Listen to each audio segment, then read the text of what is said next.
जहां सवाल पूछना गुनाह बन जाए वहां लोकतंत्र की आवाज कैसे बचेगी। बिहार से आई ये तस्वीर हैरान करने वाली है।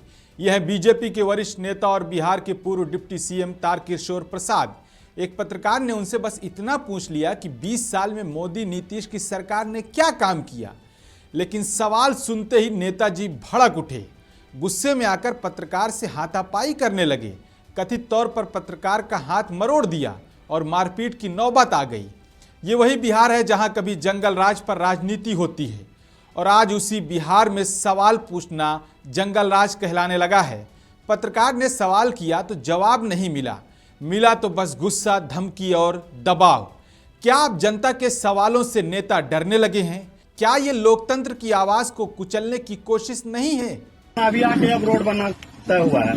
हाँ, ये बहुत कठिन कार्य था और इसलिए इस कार्य को अभी अगर सफलता मिली है तो आजादी के बाद से नहीं बना था। आजादी के पहले बाद में बहुत सारे विधायक हुए थे, लेकिन मैं ही इसको बनाने में सफल हूँ। सर आप तो 2005 से हैं।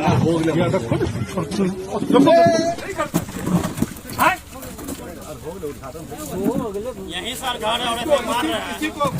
इसको पकड़ कर ले जाइए तो यहाँ थाना में दीजिए, थाना में दीजिए तो